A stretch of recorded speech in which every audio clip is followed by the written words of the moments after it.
Happy Monday. It's about to happen. Here it is, the Mako Raku glaze. I used oil slick on this pendant. There's the top of the microwave kiln. I'm about to go put it in the microwave for 15 minutes and then we're gonna see what happens. I'll share the results. All right, I got everything set up. I have got the bottom plate of the microwave Raku kiln in there with a pendant on it, so that's chilling. And then here's the top. I also have a kiln shelf because if you don't have another kiln to set your kiln on so that the heat of it isn't an issue, you need something. So a kiln shelf works great. And then I got my little teeny tiny can. And I'm gonna go ahead and fill that with some combustibles. I think I'm just gonna use some shredded newsprint paper for this one. I'll try different combustibles. And I'm gonna get some bigger cans. This is silly, but it's what I have. And honestly, if we look at it, I don't think it'll be a problem. Like that pendant will fit in here, but really I could use a bigger can. Oh my gosh, so funny. All right, so I'm gonna put the top on. There's the top. I'm gonna put it in the microwave and we're gonna hit go. Hold on. Oh my gosh.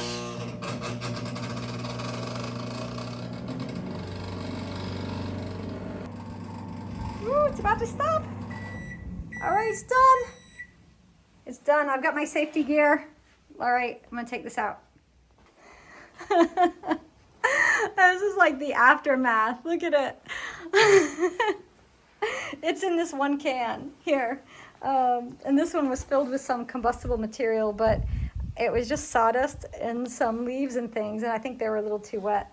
So it's in there. I'm gonna let it set for about 15 minutes and then we'll come back and we'll check it.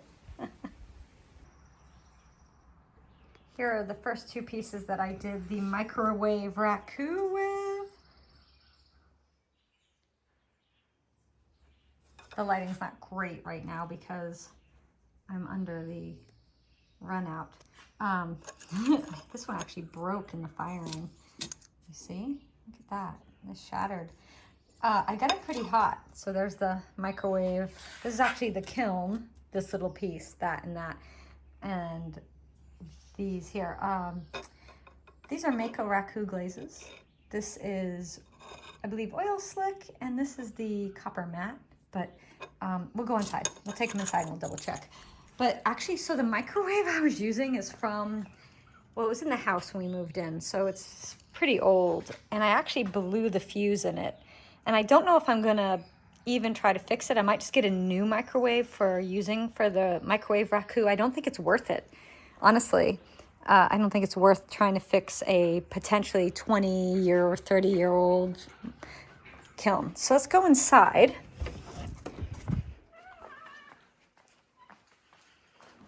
And then here's the glazes. I got so much happening. Okay, so this one here is oil slick from Mako. It's right there. That's really nice. That's beautiful. Wow. So I fired it a little too hot. That's why it broke. And then the other glaze is peacock matte. Let me just stand that up there. 2 coats of each glaze on each piece. So that's a little good reference for you all. And then I have one over here. I haven't fired yet. That's gonna be copper penny. I'll be firing that today. I'm gonna go get a new microwave because I broke mine. Tuesday afternoon, I did another bisque fire. So I did a bisque and unloaded. I don't think I shared that on here. And here's another one. Look, yay! So the first one, here's all the stuff from the bisque that I just unloaded. Bunch of porcelain test tiles, small Raku jewelry pieces for the Raku firing we're gonna be doing in the microwave. So they came out of the kiln. And then over here, this is the plate we made, well, I made last week in just a demo using Plum Island transfers. I love that transfer. Isn't that fun? So that came out of the kiln. Just sit it over on the other kiln. What else we got in here? I don't even remember. I think there's some, I don't know. I think there's some, I don't know what's in here. I don't even remember sometimes. Isn't that funny?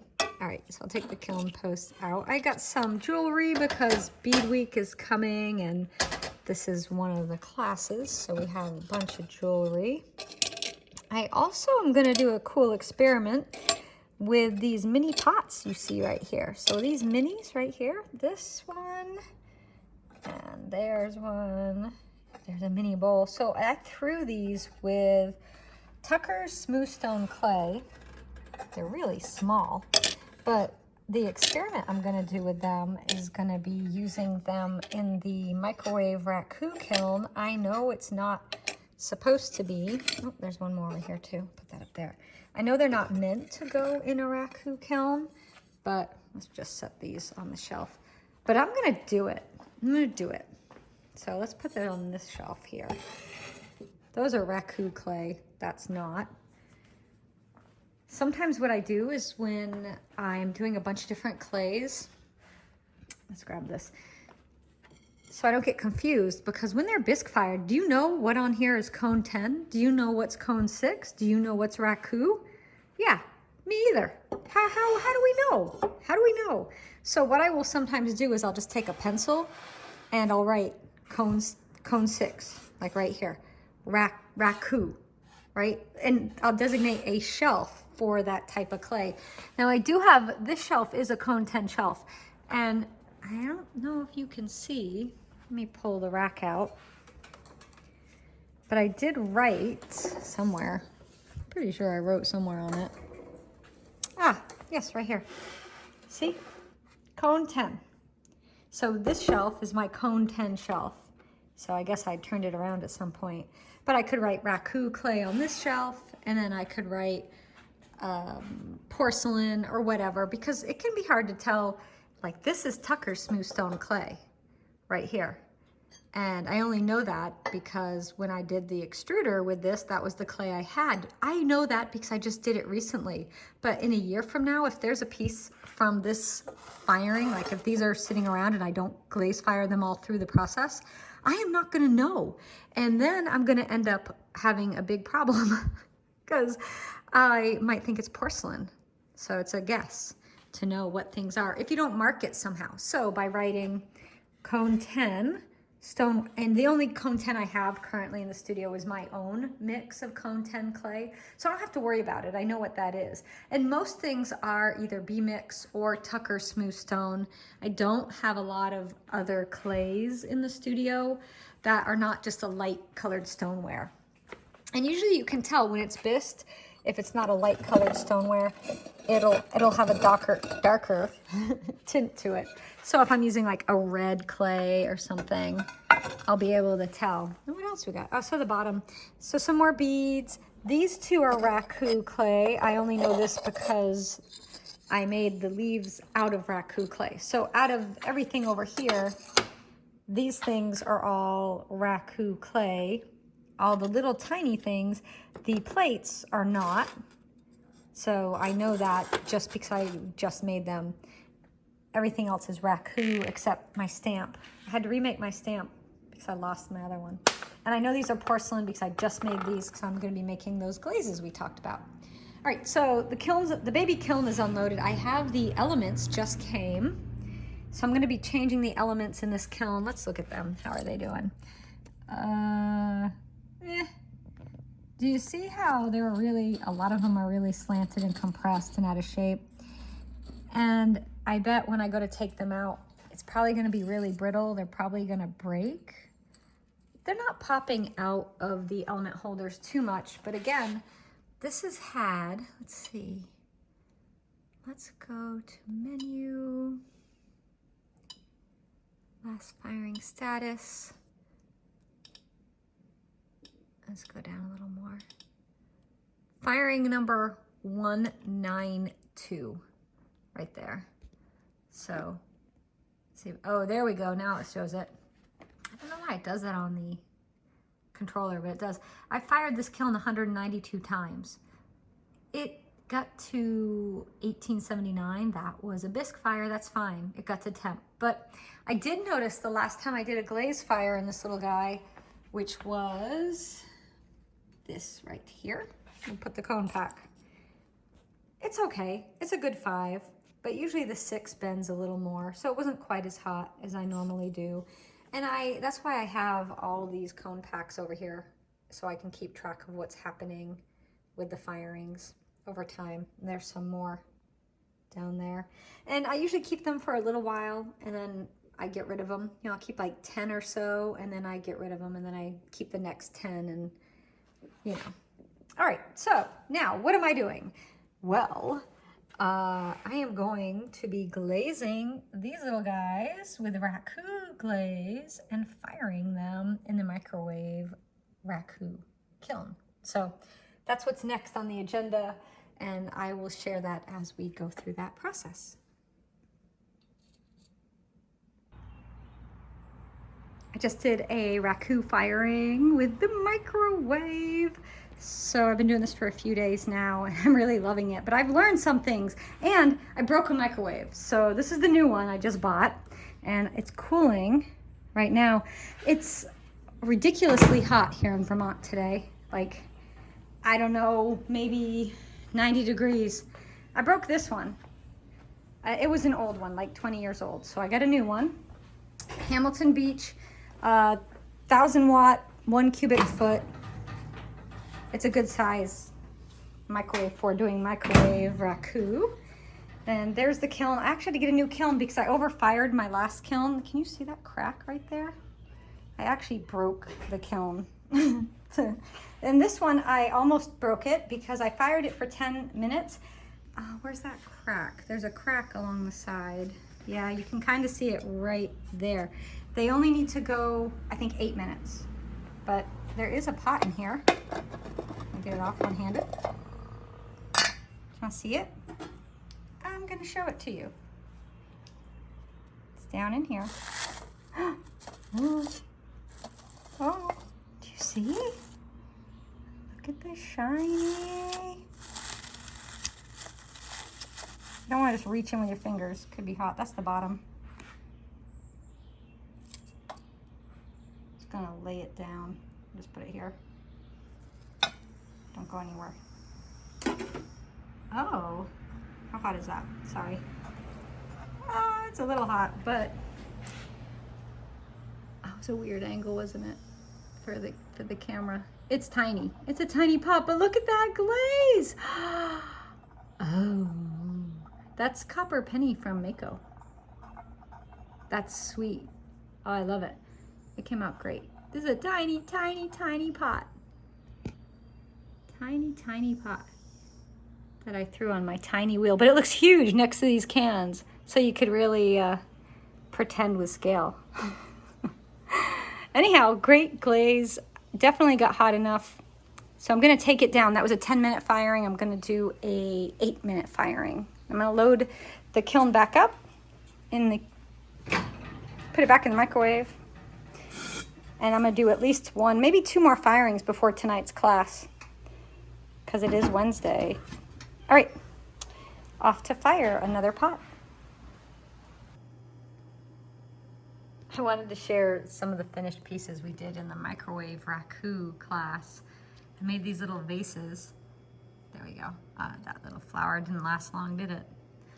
Aren't they cute? So these were all done with the Mako Raku glazes. The one in the back is the white crackle. The one in the front, I layered 2 of them on there. I layered the Mako Peacock Matte. That's this glaze right here. And that's the bottom of that front little tiny, look how tiny they are, just for scale. And then the back I did, I'll grab the glaze, copper penny. And then, believe it or not, the green one is also copper penny. So copper penny, copper penny. I think I went a little thicker with this one. Also, it's more green, so there's more oxygen in there. This one, it got more of the copper. Look at that. Nice coppery reduction going on in the kiln. So yeah, you can do pottery in your microwave, absolutely. And we talk about that in the class. So if you haven't watched that yet, check it out on ClayShare. That's awesome. You know, I love that I can share a little bit of what happens behind the scenes in the studio with you all, because I'm always sharing the classes. You all see how things are made, but you don't see the 99% of everything else that happens. And then I wanted to share some other stuff with you. Got a bucket of Reclaim going. So this is just some dry clay that I will be breaking down and turning into usable clay. So we have new rolling pin design. I know by the time this comes out, this will be released, but you know my Wildflower mini is available as a mini, but I had so many requests to make a large. So here is the 12-inch. Do you love it? I do. I love it. And here it is as the rolling pin. Oh my gosh. So cute. I'm just loving it. Really excited for it. And I wasn't going to do it because I was like, oh, there's a mini. But, you know, you can tell to make a large piece like this, the mini wouldn't do it. You need the big. All right, then over here, this is actually done with the 12-inch as well. But I'll go this way. But I went vertical. See? And then this is the 7-inch. Now all the little dots you see on here, that's the sand coming out from my weight bags that weigh my plates down. So there's the 7-inch version. And I have to tell you, the 7-inch is my favorite. I love it. I love how it came together. They are each a little different just because to get them to fit on the sizes, I have to draw them each separately. So I love the 7. So there's the 7. And there's the 12. The 7 looks a little darker because I did not actually wash it after I burned it on the laser machine. You can see resin left behind. So some of the resin is actually stuck in there, and that creates a shadow line. Well, the 12-inch I did wash. So they're the same depth and everything. You just can't see the resin on the 12. Right, and then I also used the 7-inch to make some mini plates. I actually filmed these pressed plates. You can see all the parts, see? Some foam, some little rim templates, because this is going to be I think we're going to release the square shape, and these rectangles, this rectangle, and these next for our next rim template release. I don't think they're going to be out by the time this video comes out for the vlog. I think we're going to release the 7 and the 12-inch Wildflower this coming week, and then probably the next week we'll do this rim template, because we're trying to get the sizes down to match perfectly with GR Pottery forms, and that's why I'm doing a lot of plates with them, because we want to test and I want to make sure they match and work really well, so you all get the best combination of combining these together with these. So here's my GR Pottery form. So that's the one I used in here. I love this size dish. This is a fabulous size. So I use it all the time. I actually feed my bearded dragon with this size dish. Not this one, but you know, they make great reptile feeding dishes. All right, anyhow, this I'm really happy with this rolling pin, and I just wanted to share that. It's Saturday. We have a workshop with Maria Sampson today, so I'm getting ready for that to happen. And then I'm going out of town tomorrow, so this might be the end. I'm going to Boston. I do have to change the elements in my baby L&L kiln. I think we talked about that already a little bit, and I haven't got that done yet. So since I'm going to be gone to Boston, I don't know if I will have any more of the vlogs. This might be the end of the week. I know, I'm sad too, but that's okay. I'm probably going to film some of my Boston trip. It's not pottery related, but I might put it up as a travel because we're going to be gone for a couple days. And we're going to be seeing some pottery, but also doing some other fun things. And you know, here's the thing. When you travel and you see new things, you get inspired, and all the inspiration always comes back into your pottery, doesn't it? Into your art. Quick thing about these weight bags that I use to weigh them down. There's a tutorial on ClayShare. I know I mention it all the time, but only because I get asked all the time. And I really want to, you know, share everything. I'm going to take you all outside next week, back to this So test tiles and glazes will be back on the menu next week when I get back on Tuesday from Boston. Let's go outside. Oh, I think I'm going to include some outside at the end of every vlog because Vermont changes so much. I mean, this is June. Today's 22nd. It's gorgeous. This is the best time. Vermont in the summer is like heaven. The birds are super happy. Let's go see if I have anything exciting happening down at Microwave Raku land. I don't, actually. I got to clean this off. I've got some pieces, so, you know, I'll quickly share this. I'm still learning with the Microwave Raku, and different clays and different glazes need to go for different temperatures. So I fired this pendant and this pendant together on the kiln in the microwave over there. And you can see this one started to get hot enough to melt. We got some fluxing, but do you see all the bumps? They shouldn't be there. So that's going to be refired. And then this one didn't get there at all. So 2 together for 10 minutes wasn't enough time. So I think I'm going to do 1 for 10 minutes and see what happens. And then another, and if that works, I'll do this one for 10 minutes. But I don't think I should do them together. They just don't work. And that's part of the process, right? Now, next week is going to be this right here. We're going to be setting this guy up. This is my old L&L. There's the kiln sitter. It's an Econo kiln. I think I showed this already, my really old kiln. It's an Econo kiln, which is sold, but we're going to be firing that. I'm really excited. All the cords won't be here. This is just for the lights for when we were filming the other night. So there we have it. This is going to be the end of the week. Ending my week on a Saturday. All right, everybody. I hope you had a great week. And I will see you all next week for more awesome pottery vlog from the studio.